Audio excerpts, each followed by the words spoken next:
Olá, pessoal, tudo bem com vocês? Sejam muito bem-vindos a mais essa aula, esse encontro aqui do pessoal da mentoria. Hoje estamos na presença do querido aluno Eli Júnior, que foi aprovado também no concurso para delegado de polícia do estado de Santa Catarina. Muito obrigado aí pela presença de todos vocês. Bom, vamos começar hoje então com um tema que é de extrema relevância para vocês que estão estudando para concurso público em geral, mas a gente sempre tem um enfoque maior no cargo de delegado de polícia, cargo na área policial, sobretudo porque, primeiramente, é o que eu mais trabalho e, em segundo lugar, que justamente é aquilo que vocês buscam. Pelo menos normalmente o pessoal que me segue, que curte aqui minhas postagens. E antes de mais nada, eu queria que vocês se inscrevessem também no canal aqui do YouTube e ficassem sendo notificados a respeito de algumas aulas, alguns encontros que eu gostaria de disponibilizar para vocês, materiais, enfim, vários conteúdos que eu venho há algum tempo já produzindo, não só as aulas jurídicas, como também as aulas que são voltadas para técnicas de estudos. Então, já gravei mais uma aula sobre estudo reverso, já gravei aula sobre revisão, sobre como estudar a lei seca, enfim, são várias aulas que estão aqui no meu canal, então peço para que vocês continuem assistindo, continuem acompanhando, e o pessoal da mentoria, eu fico muito grato em receber vários feedbacks positivos de vocês, aqui a Vanessa aqui mandando mais uma mensagem, enfim, estamos aí à disposição também em relação à mentoria para a prova oral, também vem sendo algo que eu inventei diferenciado e que tem dado muito certo. Tivemos vários alunos aqui aprovados para delegado de Santa Catarina e teremos também para delegado em São Paulo, com toda certeza. Mas chega dessa parte inicial, essa introdução. Hoje eu quero falar um pouco sobre prisão em flagrante. Vamos lá, eu trouxe aqui um slide. Olha esse cara bonito, sexy, aí com a arma. Essas fotos aí, às vezes a gente tem que fazer, não tem jeito, né? É difícil fugir. Vamos lá. Pessoal, então vamos começar aqui com um conceito, uma definição de prisão em flagrante. Eu trouxe aqui para vocês aquela introdução que vocês já conhecem. Eu sei que vocês talvez vão se deparar com alguns temas que vocês já estão acostumados a ver. Só que para chegar onde eu quero, eu tenho que passar por isso também, certo? Então, nada mais é a prisão em flagrante do que uma medida de autodefesa aqui com um amparo constitucional. É nada diferente do que uma detenção de um indivíduo que estava cometendo um crime ou uma infração penal como um todo. Ele é capturado e levado até uma delegacia de polícia. Mas por que ele não é levado para o batalhão? Nunca vocês fizeram essa pergunta? Por que não pode ser levado para o batalhão? Bom, pessoal, a gente sabe que o Código de Processo Penal ele é lá da década de 40 e a gente passou por um período um pouco diferenciado, sobretudo em relação à época que o Estado ele estava militarizado, e justamente por isso houve já uma modificação de que o delegado seria a autoridade policial capaz de realizar o auto de prisão em flagrante. Então, o oficial da Polícia Militar ele não lavra auto de prisão em flagrante de crimes comuns, somente o delegado de polícia, certo? Isso é muito importante para que vocês saibam diferenciar. Então, a autoridade policial que consta no Código de Processo Penal é o único, exclusivamente, o delegado de polícia. Não cabe ao oficial da Polícia Militar lavrar auto de prisão em flagrante de crimes comuns, certo? E aqui tem, claro, a etimologia, flagrante, flagrário, você já sabe que está em chamas, é aquilo que realmente está queimando e que, por isso, justifica essa captura desse indivíduo. Ele está praticando crime, ele está praticando essa infração penal, por isso há essa situação.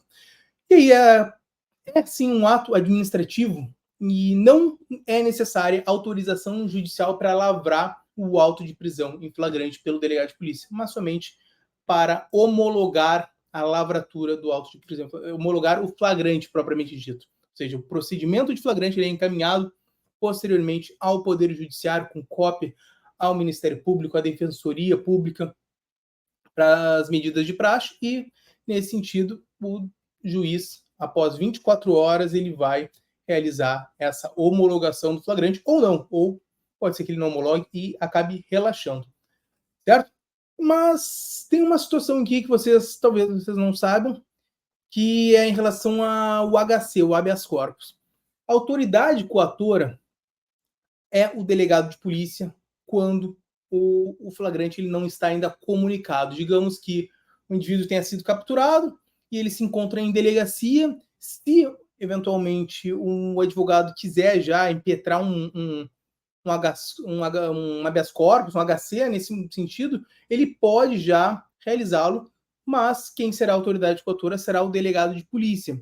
No entanto, depois de lavrado o auto de prisão flagrante, homologada a captura do flagrante, o delegado de polícia ele vai encaminhar os autos ao Poder Judiciário, situação na qual passará a ser a autoridade coautora o Poder Judiciário, o juiz de primeira instância. Então, a competência para julgar será do tribunal. Quando a autoridade coautora é o delegado de polícia, antes da comunicação, caberá ao juiz de primeiro grau. Então, isso aí é muito importante para uma eventual prova objetiva, uma eventual pegadinha, certo? Até mesmo uma prova oral, se perguntarem para vocês quem é a autoridade coautora para a lavratura, no caso de um auto de prisão flagrante, eu falo, excelência, com relação ao flagrante, é necessário visualizar o momento em que se encontra o procedimento. Se ele se encontra antes da comunicação ao Poder Judiciário, ao juiz, necessariamente a autoridade coautora será o delegado de polícia. No entanto, se já tiver ocorrido essa comunicação, passará a ser o próprio Poder Judiciário, em primeira instância, o juiz que recebeu essa comunicação, o juiz plantonista, se for o caso, que será a autoridade coautora e que vai responder perante o Tribunal de Justiça respectivo, certo? Vamos lá. E, bom, as funções da prisão em flagrante também, ela visa evitar a fuga, auxiliar na colheita de provas, impedir a consumação do crime, mas é principalmente evitar a fuga do autor, porque muitas vezes esse indivíduo ele já cometeu o crime. Então a gente não vai conseguir impedir a consumação do crime. Mas a gente pode, se eventualmente a gente conseguir evitar a consumação desse crime, vai ser o quê? Vai ser uma tentativa. Então vocês têm que levar em consideração isso, que uma das funções, a função principal, é realmente evitar a fuga. Porque auxiliar na colheita de provas, olha, às vezes depende se esse indivíduo vai ser preso ou não. Pode ser que às vezes nem atinja a colheita de provas, a não ser que ele seja capturado com elementos, com informações, com objetos que tenham relação com o fato. Daí sim vai auxiliar na colheita de provas também. Certo? Bom, vamos lá. E agora vamos falar um pouquinho sobre as fases da prisão em flagrante. Já antecipo para vocês que, em relação às fases, existe uma divergênciazinha. Existem alguns que fazem de maneira mais sucinta algumas fases, eles pulam umas fases, outros que fazem de maneira alongada. Eu peguei aqui um meio termo, que é o que eu levo mais ou menos em consideração e fica muito similar àquela prática que eu trabalho, e é realmente o que pode cair na prova. Eventual prova oral, que isso aqui não deve cair em prova objetiva, quais são as fases da prisão flagrante. Pode cair numa fase discursiva, mas aí vão ser levadas em consideração, sim, tudo isso que eu falei para você, que eu vou falar para vocês aqui.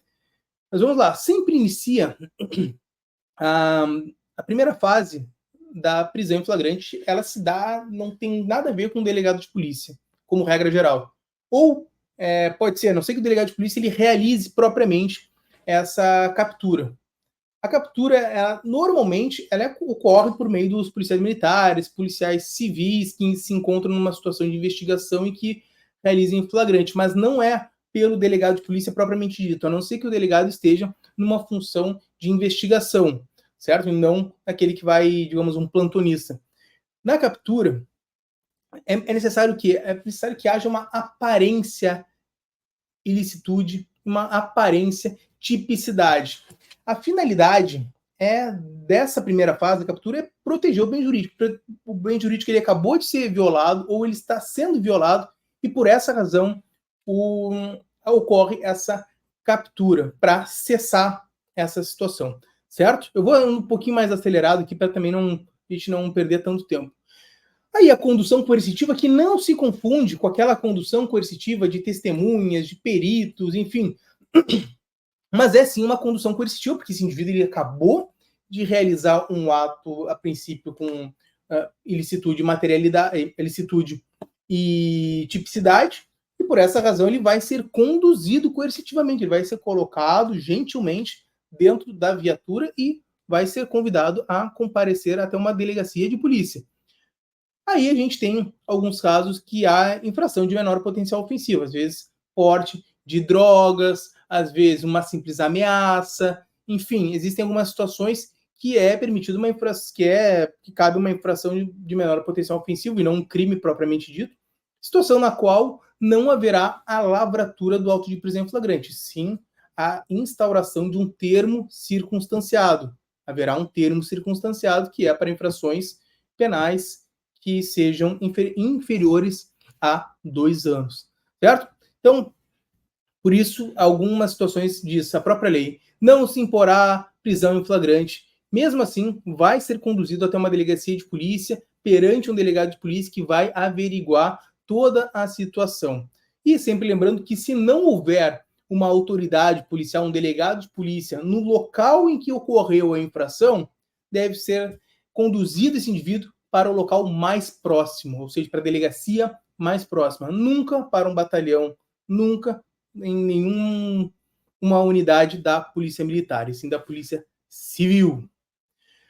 Bom, e aí depois cabe o delegado de polícia lavrar o auto de prisão em flagrante. Aqui a gente já começa a trazer o procedimento para o delegado de polícia, situação na qual ele vai receber a ocorrência, propriamente dito, por meio da Polícia Militar, vai chegar numa delegacia de polícia ou numa central de plantão policial, vai buscar o agente de polícia, da Polícia Civil, que vai tomar conhecimento a respeito dos fatos por meio do boletim de ocorrência e vai apresentar as informações, vai cadastrar todos os indivíduos.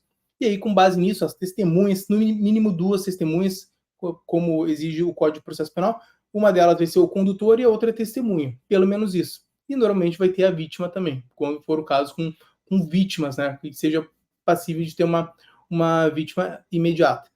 E aí, nessa situação, cadastrados os indivíduos são submetidos ao quê? Aos depoimentos. Aí eles vão depor perante o delegado de polícia, que vai advertir do dever de dizer a verdade, essas testemunhas, sob pena do crime de falso testemunho, e, em relação ao conduzido, vai também advertir do direito de permanecer em silêncio, se assim desejar, ou se manifestar a fim de contribuir com o procedimento. É exatamente assim que eu falo quando estou diante de um depoimento ou de um interrogatório. Em relação à vítima, também pode, se for o caso, não é obrigação, mas o delegado de polícia ele pode advertir sobre eventual crime de falsa notificação de crime ou denunciação caluniosa. Então pode também o delegado de polícia advertir a vítima a respeito desses fatos também. E aí o delegado de polícia ele vai avaliar toda a situação e confirmar se é legítima aquela informação, aquela condução, se realmente houve uma condução lícita, se realmente houve um fato criminoso, por que essa pessoa foi conduzida, em que circunstâncias, se estava dentro do artigo 302, no flagrante próprio ou no flagrante impróprio, se realmente estava numa situação flagrancial. E isso é o principal, artigo 302 do Código de Processo Penal. Certo? E aí, se o delegado de polícia ele não se convencer, vamos supor que o delegado ele analise o caso e não se convença de que tenha ocorrido um ato criminoso, pelo menos um ato criminoso dentro das hipóteses previstas no artigo 302. Eu já explico para vocês. Por exemplo, o indivíduo que foi preso furtando ontem à noite no supermercado. O indivíduo furtou, vamos supor que ele furtou uma televisão dentro do supermercado. E aí, no dia seguinte, a polícia militar compareceu ao local, fez os registros, no outro dia acordou, já mudou a guarnição, essa guarnição estava na rua, foi lá e prendeu esse indivíduo. O indivíduo não estava sequer com a televisão consigo. Nessa circunstância, não haveria motivos para realizar a prisão em flagrante. Não existia, por exemplo, uma continuidade na captura desse indivíduo. Não, os próprios policiais militares eles não perseguiram esse indivíduo, nem logo após e nem logo depois, nenhuma situação dessa. Então, esses indivíduos mudaram, inclusive, a guarnição e não deram continuidade. E, capturando esse indivíduo, sequer com objetos relacionados ao crime, não há flagrante. O que poderia acontecer, no máximo, é uma condução que acabou sendo ilícita nessas circunstâncias. O delegado de polícia, analisando todo esse caso, ele vai despachar pela não lavratura do auto de prisão em flagrante, certo? E aí vai encaminhar para a delegacia responsável, se não for a própria delegacia dele, responsável para dar continuidade à investigação. Bom, e depois de todos os depoimentos, vai ser recolhido ao cárcere, esse indivíduo ao cárcere da unidade, tá? Da unidade da delegacia, normalmente o que acontece, e aí depois ele vai ser encaminhado ao presídio. Só que aqui tem um detalhe. Aqui em Santa Catarina, pelo menos, funciona diferente. O recolhimento ao cárcere, ele não é antes da nota de culpa. A nota de culpa aqui, ela é expedida antes. Vejam só. Então, aqui funciona assim. Em alguns outros estados também funciona dessa forma. Vai ter ouvido o depoimento, o delegado de polícia ele vai realizar um despacho, tá? Um despacho de ratificador dessa prisão em flagrante, dessa captura, e aí ele vai fundamentar. Aqui em Santa Catarina funciona assim, em vários estados também funciona da mesma forma. Vamos lá. O delegado recebeu, fez os depoimentos, colheu os depoimentos das testemunhas, a declaração da vítima, fez o interrogatório policial e depois essa autoridade policial vai realizar toda a fundamentação, ou seja, ele vai dizer por qual motivo esse indivíduo está sendo preso e também vai fundamentar em que situação flagrancial ele se encontra, em quais dos incisos do artigo 302 se foi enquadrada a situação. E vai tipificar, sempre levando em consideração a Lei 2.830, porque se trata de um indiciamento coercitivo. O delegado de polícia ele deve realizar o indiciamento com base na análise técnico-jurídica e avaliando todas as circunstâncias relacionadas ao fato. E aí ele deve, sim, realizar esse indiciamento coercitivo, homologando, lavrando, então, esse auto de prisão em flagrante. Bom, então a Sabrina já disse que também faz parte do APF a nota de culpa, certo? Então aqui, a gente trocaria aqui, no caso, a entrega da nota de culpa, que nada mais é do que os motivos pelos quais esse conduzido foi preso. A gente vai dizer ali por qual crime, por quais situações e dar toda a qualificação dele, tudo isso aí é um documento que ele vai receber e tendo também a autoridade policial, a autoridade que realizou a prisão. E aí depois sim a comunicação e a remessa dos autos, do auto de prisão em flagrante delito para o Poder Judiciário, para a Defensoria Pública, se esse indivíduo não tiver advogado constituído, e ao Ministério Público. Hoje em dia, isso aí acontece de maneira digital, virtual, por meio do EPROC ou outro sistema estadual que o Poder Judiciário utiliza. Então, vai levar em consideração esse sistema, que daí essa comunicação é feita ali, mas a gente também encaminha para os respectivos assessores ou os contatos que são disponibilizados para a delegacia de polícia, certo? E aí, olha só, aí teria em tese 24 horas para emissão dessa nota de culpa, mas ela acontece antes, até mesmo para evitar qualquer tipo de problema. Bom, e aí a gente termina daí o auto de prisão em flagrante, lá fica judicializado, digamos assim, e já não está mais sob, digamos, a responsabilidade da autoridade policial. Lembrando que esses caminhos, esses atos, eles podem variar, um pode ser mais para frente, outro mais para trás, mas finaliza com a comunicação dos autos ao Poder Judiciário e, claro, sempre deve também haver a comunicação ao familiar do preso. Isso está previsto na própria Constituição Federal, que na prisão dele deve ser comunicado um familiar. Então a gente sempre pergunta, tem algum familiar teu? Se não tem ninguém, a gente encaminha para a Defensoria Pública, porque também, se esse indivíduo é um morador de rua, não tem família, não tem nenhum amigo, então assim, fica mais complicado a gente realizar essa comunicação e, claro, a gente tem que comunicar alguém e aí fica comunicado a Defensoria Pública ou eventualmente um advogado. E aí vamos falar sobre o sujeito ativo, os sujeitos, né, do flagrante. Bom, sabemos que o sujeito ativo é quem realiza a prisão. Então não confundam na hora da prova sujeito ativo e sujeito passivo. Não é sujeito ativo do crime, não. Sujeito ativo da prisão. Sujeito ativo da prisão é quem efetua a prisão. Normalmente é a polícia militar. Na maior parte dos casos é a polícia militar que realiza essa prisão e vai ser o sujeito ativo. Esse é uma das espécies de flagrante obrigatório, ou seja, as autoridades policiais, no sentido lato, têm o dever de realizar a prisão quando estiverem diante de uma infração criminal sendo cometida, certo? A gente sabe que tem algumas exceções que depois a gente vai falar mais à frente. E aí tem o flagrante facultativo, como quando qualquer do povo realiza essa prisão. É um direito, o cidadão age em nome da população para preservar a ordem pública, certo? Bom.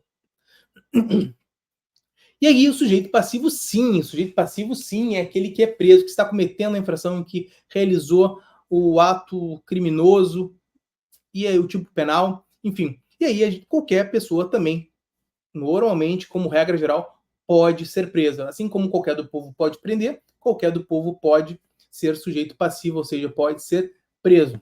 Contudo, como eu bem escrevi ali, existem algumas exceções. Presidente da República, ele não está sujeito à prisão cautelar, somente aquela transitada em julgado, condenatória. Aqueles também que possuem imunidade diplomática, que são diplomatas estrangeiros, representantes de governos estrangeiros, que são aquela imunidade em que eles não são processados perante o Brasil. E também tem a situação do cônsul, que somente ele é processado em casos de crimes não funcionais. A imunidade ela é válida para crimes funcionais.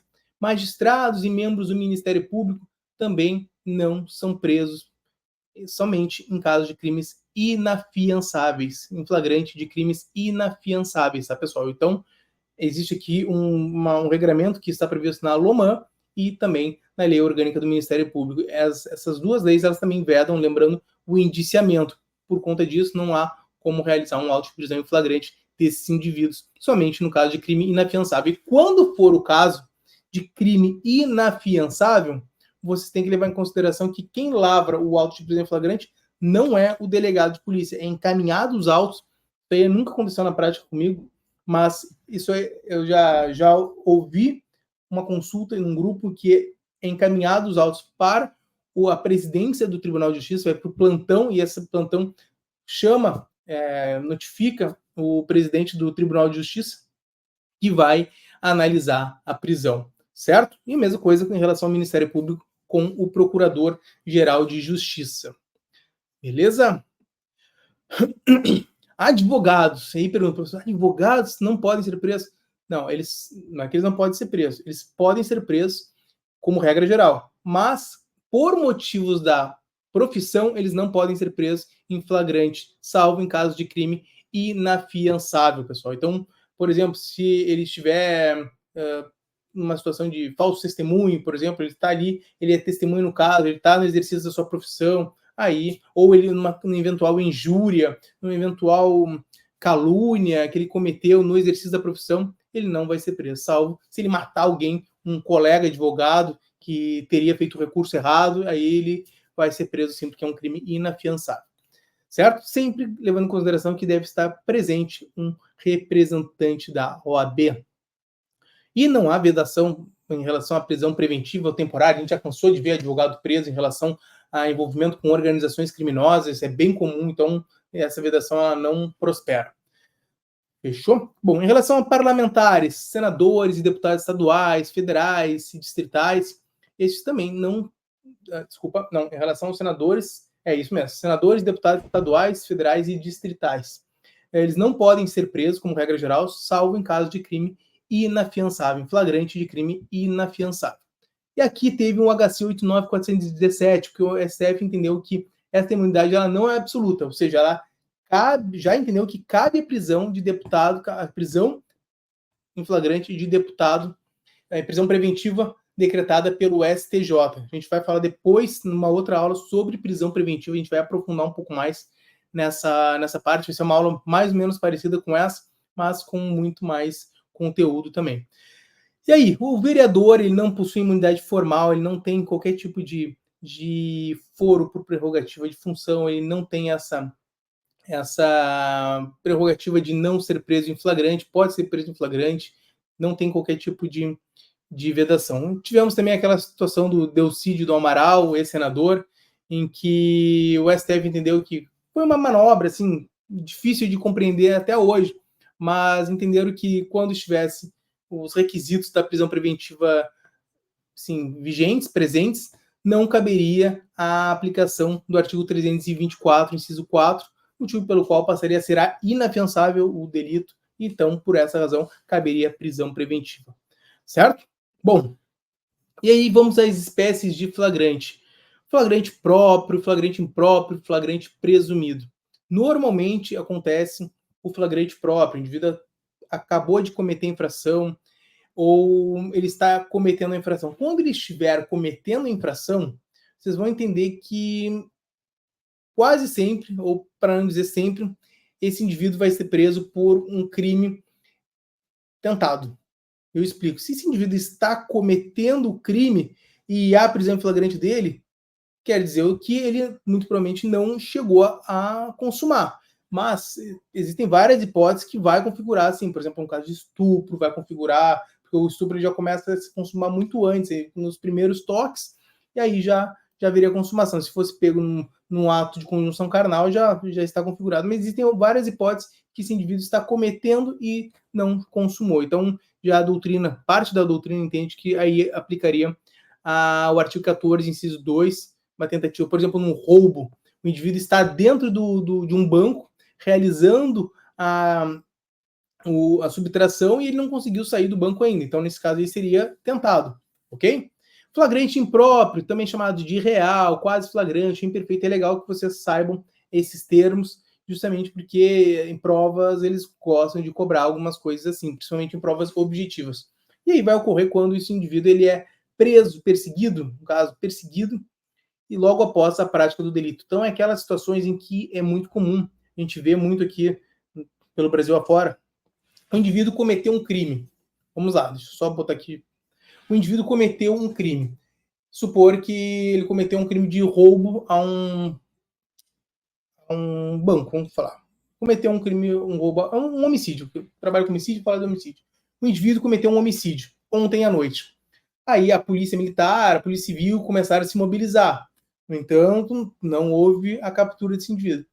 A noite passou, mas as guarnições continuavam rondando a rua, continuavam em busca desse indivíduo. Esse indivíduo estava homiziado, estava escondido, até que ali pelo meio-dia, ou às vezes até mesmo no final do dia, esse indivíduo ele é capturado. Ele é capturado e realmente ele está ainda enquadrado nessa situação aqui.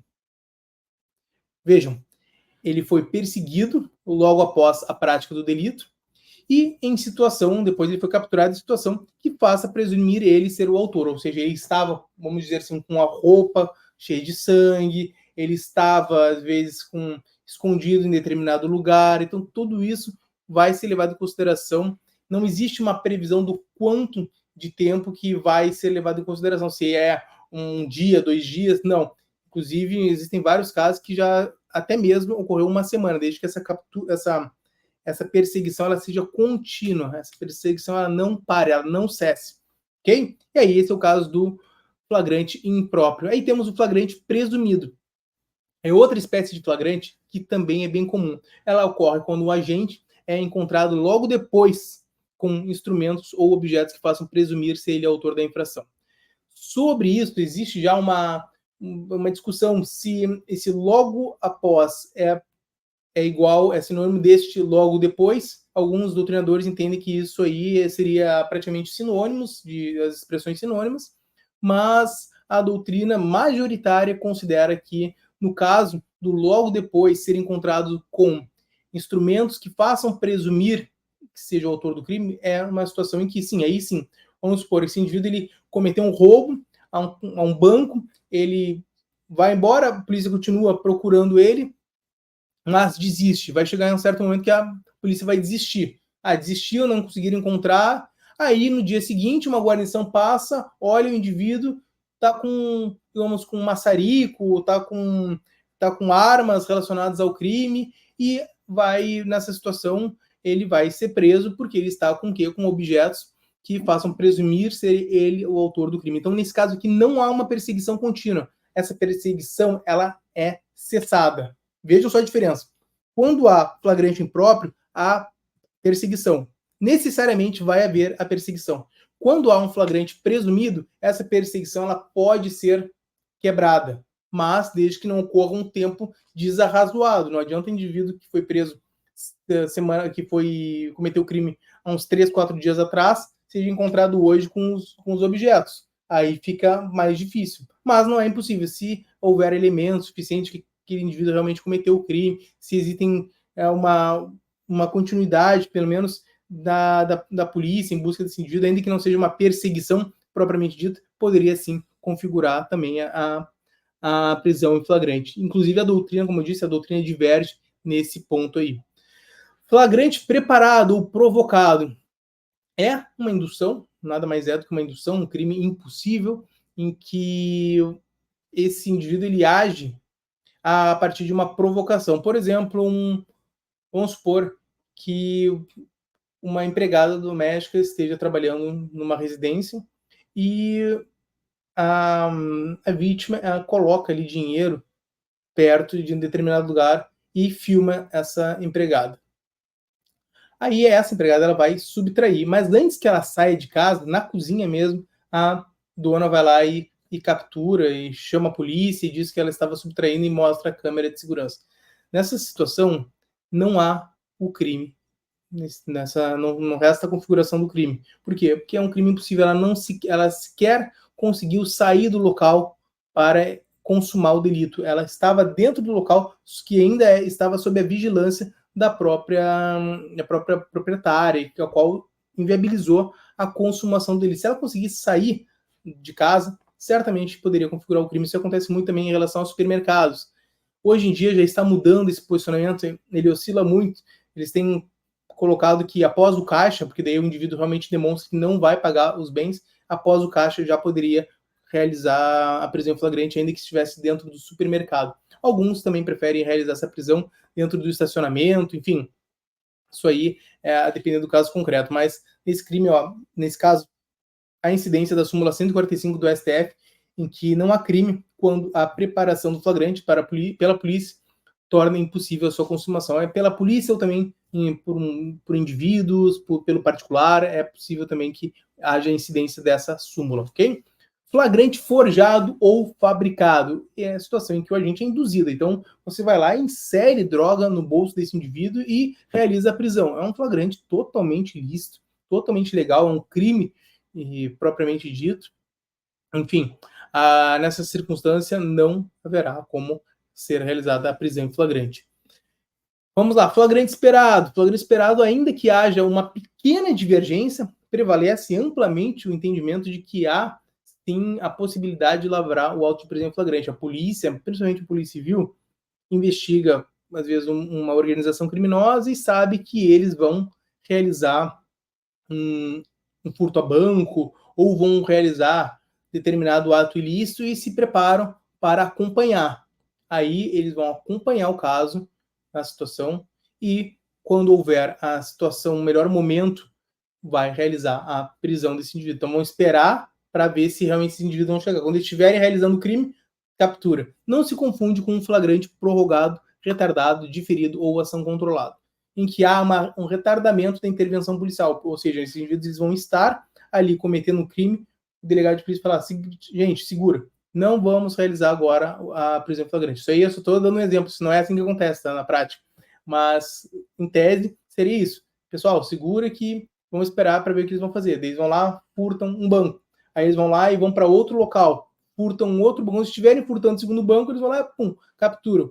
Aí vão capturar com vários elementos que vão realmente, digamos, configurar melhor o delito. Então, leve em consideração isso, esse exemplo hipotético, tá? Porque não é assim que funciona na prática. Mas é permitido, sim. Isso aí é muito comum nos casos de venda de drogas. Nessa situação de venda de drogas, tem uma biqueira, que a gente chama aqui em Santa Catarina de biqueira, ou em alguns lugares a gente chama de boca de fumo, no Rio Grande do Sul, Aí vai ter um local de venda de drogas. Vocês estão vendo que tem uma circulação de pessoas, entra e sai de usuários. Aí o policial, ele poderia realizar a prisão ali, se ele quisesse. Mas não, ele vai angariar elementos, vai filmar, vai identificar os usuários, vai capturar, às vezes, um usuário, vai colher para depoimento. Aí, quando tiver certeza que aquele indivíduo, que aquele local é, sim, de venda de drogas, aí vai realizar a prisão em flagrante, se houver, claro, essa, se chegar lá e houver a existência de drogas e outros elementos que possam configurar o crime de tráfico de drogas. Ok? E aí tem uma discussão sobre os crimes permanentes. A gente sabe que não, em relação aos crimes habituais. Em relação aos crimes permanentes, a gente sabe que não tem discussão. Existe essa possibilidade, porque o próprio ato do flagrante, a própria consumação do delito, ela vai se protraindo no tempo. Eu gosto dessa palavra, protraindo no tempo. Porque nessas circunstâncias, o indivíduo, por exemplo, um sequestro, enquanto ele estiver cerceando a liberdade da vítima, vai estar sendo configurado o crime de sequestro. Então, ele vai ser mantido até que haja uma cessação dessa permanência. Por exemplo, se o indivíduo ele abandonar o local, ainda que a vítima esteja lá dentro, não vai estar mais sequestrada. Então, não vai ser, digamos, passível de cometer o delito. Se ele falar para a pessoa o seguinte, ó, tu tá livre, tu indo embora e vazar, essa pessoa, se for encontrada ali e o indivíduo for encontrado na rua, não vai configurar o crime de um flagrante delito. Mas se esse indivíduo estiver cerceando a liberdade da vítima, ainda que ele esteja em outro local, isso é bem importante, tá? Ainda que ele esteja em outro local, por exemplo, um indivíduo, isso aí já aconteceu, a gente já realizou prisão, não de sequestro, mas em outros casos em que a consumação estava se protraindo, o indivíduo está num local e está em outra cidade. Se ficar configurado que ele é o responsável por isso, dá para realizar a prisão em flagrante dele também, ainda que seja em outra cidade. Bom, qual é a diferença entre o esperado e prorrogado? A Larissa perguntou. Larissa, basicamente é o seguinte: o flagrante esperado, a gente sabe que vai acontecer um crime e a gente aguarda a consumação do delito. Fica parado, a polícia ela fica inerte, ela não vai agir porque, primeiro, não há um crime acontecendo. A partir do momento em que chega esses criminosos, aí sim, eles vão cometer o crime e aí a polícia pode capturar. Quando é um flagrante prorrogado, o que acontece? O crime já está acontecendo, ou seja, chega a polícia lá, o crime já está acontecendo, então ele poderia chegar lá e simplesmente capturar. Mas não, ele vai olhar e vai falar, não é o melhor momento, agora vamos aguardar o momento que realmente a gente consiga identificar. A gente está vendo que tem armas, mas será que tem drogas? A gente está vendo que tem, às vezes, 3, 4 indivíduos ali, e talvez esses indivíduos aí, eles estão vendendo um pouquinho de droga. Vamos ver se a gente consegue encontrar mais drogas, vamos ver para onde eles vão, vamos acompanhar. Aí a polícia ela vai acompanhando, então não é esperado, então tu vai prorrogando, vou empurrando para frente, não vou fazer flagrante agora, vou fazer depois. E vai empurrando até que chega um momento em que há necessidade de fazer a prisão, porque já tem elementos suficientes. Aí sim, pode realizá-la. Bom, não sei se ficou claro. Bom, e sobre os flagrantes em crimes permanentes, então você já sabe, enquanto estiver se consumando o delito, pode realizar essa prisão. Certo? Bom, vamos lá. Em outros crimes, aí entra a questão do crime habitual. Bom, pessoal, o crime habitual ele é bem divergente, tá? Bem divergente, porque assim, a maior parte da doutrina, sem dúvida nenhuma, entende que não é cabível a prisão em flagrante de crime habitual. Por exemplo, um exercício irregular da medicina. Não é cabível porque quando for chegar lá, está sendo cometido apenas um ato. E quando, na verdade, no crime habitual é necessário que hajam vários atos reiterados para a configuração do crime. Ou seja, um crime habitual ele não é, digamos, configurado com um único ato. Depende de vários atos habitualmente praticados por esse indivíduo. Um exercício irregular da profissão, curandeirismo, enfim. Mas, aí que entra o mas. Na prática, já tem uma doutrina, assim, principalmente uma doutrina policial, que se depara mais com esse tipo de fato, em que, paralelamente à configuração do crime, o delegado de polícia, a polícia civil já vai acompanhando a movimentação desse indivíduo que comete, por exemplo, um exercício regular da medicina. como no caso, por exemplo, de um indivíduo que é falso médico, esse está fazendo, digamos, trabalho estético. Nessa situação em que esse indivíduo está realizando o ato estético, se for realizar a prisão em flagrante dele, muito provavelmente não vai configurar uma habitualidade, vai ser um único ato, vai chegar lá, vai estar ele com uma paciente ali e vai dizer que está fazendo aquilo uma única vez. Então, se vocês tiverem elementos suficientes de que esses atos eles vêm ocorrendo cotidianamente, e isso aí fica bem complicado, porque se a gente estiver fazendo uma investigação e a gente não conseguir comprovar que há efetivamente vários atos sendo praticados, a gente vai pedir a busca e apreensão. Aí, no que for fazer a busca e apreensão, o indivíduo vai estar ali cometendo um crime ali na hora. Às vezes, pode acontecer. E não vai poder fazer a prisão em flagrante dele. Isso aí em tese. Mas, quando a gente, por parte do delegado de polícia, por parte da Polícia Civil, a gente verifica que existem vários atos sendo cometidos, a gente já tem prova disso, já houve vítimas que chegaram aqui, não adianta, muitas vezes, pedir a prisão. Às vezes, vale a pena realizar direto um flagrante. E nessa situação, só comprovar posteriormente que vários atos vinham sendo cometidos com depoimentos, testemunhos e tal, e aí vai ser, certamente, o Poder Judiciário vai homologar esse flagrante, vai converter em preventiva se for o caso. Viram? Então, assim, nessa circunstância aqui, a habitualidade, ela tem, digamos assim, uma força muito maior da doutrina de que não é possível realizar a prisão em flagrante. Mas, quem já trabalha nessa área, realiza, digamos assim, investigação sobre crimes com habitualidade, já entende que se houver elementos suficientes que vários atos foram cometidos, pode sim ser realizada a prisão em flagrante. Crimes de ação penal privada ou condicionada à representação. Aí vai precisar, sim, ou do requerimento da vítima ou representação. Sem que haja requerimento ou representação, não pode abrir o auto de prisão em flagrante. Já teve várias situações em que, principalmente em casos de Lei Maria da Penha, de ameaça, em que a vítima diz, não, eu quero que ele seja preso. A gente fala, ele vai ser preso, tá? Por ele ter te ameaçado. Claro que a gente sabe que agora mudou isso aí, tá? Virou incondicionada, mas era condicionada. E quando era condicionada a representação, a vítima chegava ali na delegacia de polícia e se dizia, não, eu quero que ele seja preso. Então, tu quer que ele seja preso? Beleza, vamos abrir o procedimento. Aí lá pelas tantas, no meio do procedimento, ela muda de ideia e diz, não, eu não quero mais que ele seja preso. Nessa circunstância, a gente não pode dar continuidade à lavratura do auto de prisão em flagrante. A gente tem que parar e o delegado de polícia ele vai fundamentar, dizendo que realizou os procedimentos e tal, e por conta da desistência da vítima em representar, fica o delegado de polícia inviabilizado de lavrar o auto de prisão em flagrante, tendo visto que se trata de uma condição de procedibilidade. Sem que haja essa representação, não há como a gente lavrar o auto de prisão em flagrante, ok? E é muito comum. Bom, pessoal, e aqui? Agora temos os flagrantes em crimes formais, ele se consuma no momento em que ocorre, digamos assim, no momento imediatamente anterior ao resultado. Então, dispensa o resultado naturalístico, certo? Então, por exemplo, num crime de concussão aqui, na exigência da vantagem devida pelo funcionário público, é o momento de realizar a prisão, e não no momento que ele recebe. Quando ele recebe, claro, um momento do exaurimento, e aí já não caberia mais a prisão. Tudo isso em tese, tá, pessoal? Em tese. E a jurisprudência aqui também ela diz que a prisão deve ocorrer quando há visibilidade material do crime, como, e aí o Nicolite entende que é necessária a percepção sensorial da prática delitiva.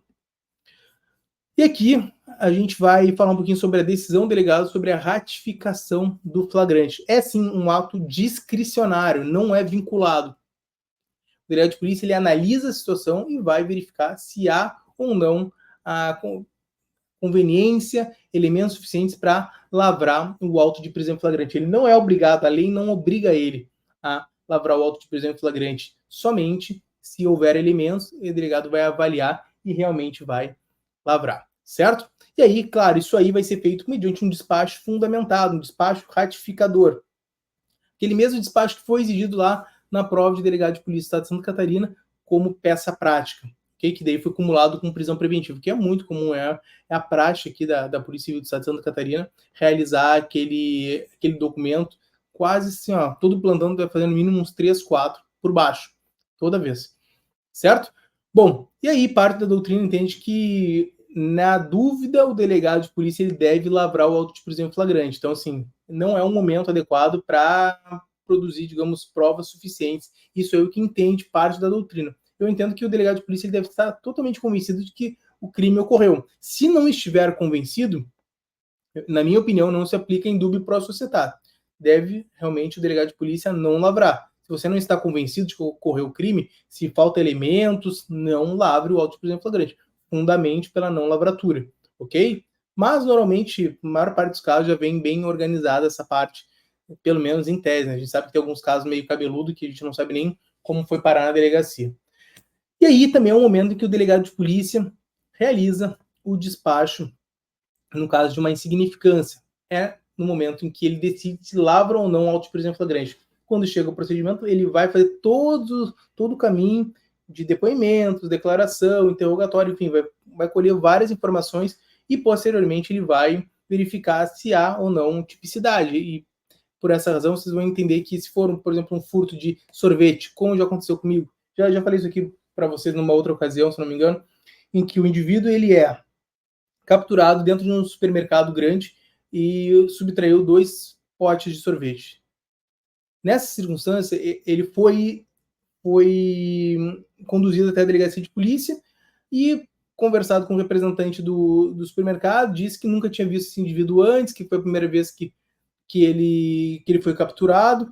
A gente olha a ficha dele, não tem nenhuma passagem anterior, indivíduo princípio primário, ainda que seja usuário, tenha começado agora a ser usuário, verifica que esse indivíduo subtraiu esses 2 potes de sorvete, só que esses 2 potes de sorvete pergunta para o representante do supermercado quanto é que vale no atacado, qual foi o prejuízo do supermercado, e ele diz, os 2 potes de sorvete dá menos de R$40, dá 20 e poucos reais, que foi o que falou assim.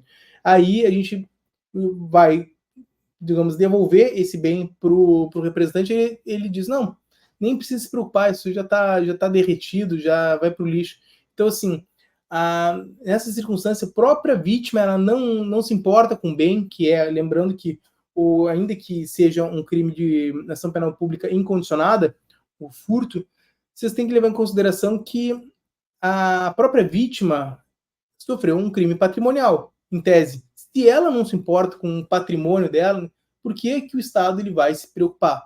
Se a própria vítima ela não faz questão de que esse indivíduo seja capturado, seja preso, ou que o bem seja devolvido a ela, qual é o motivo que seja essa prisão desse indivíduo por ter subtraído R$20, mais ou menos, dentro de uma rede de supermercado gigante?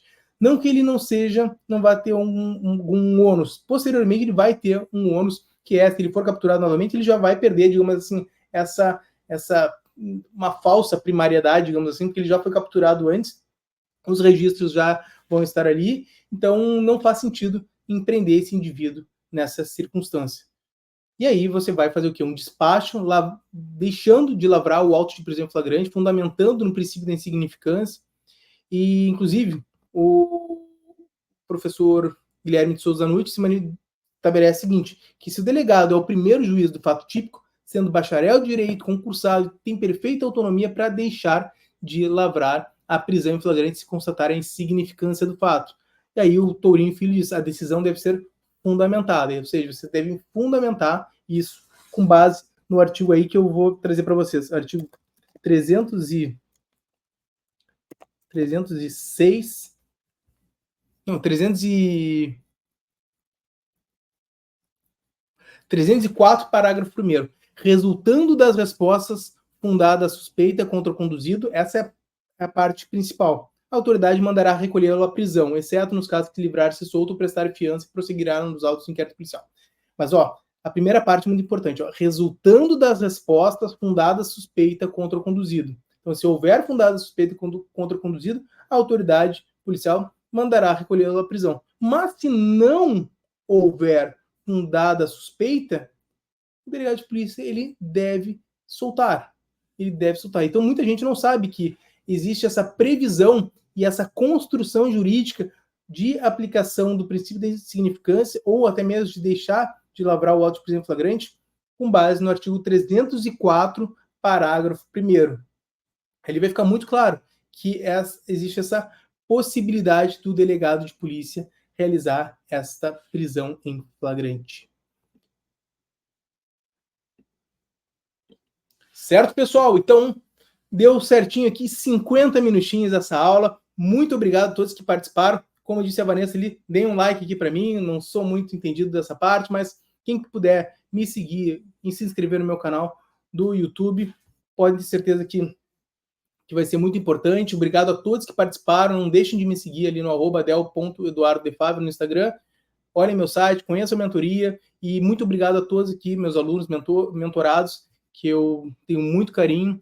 E estamos juntos aí quando precisarem de qualquer dúvida, uma sugestão de tema, podem me chamar que será um prazer gravar para vocês, buscar esclarecer aqui qualquer tipo de assunto.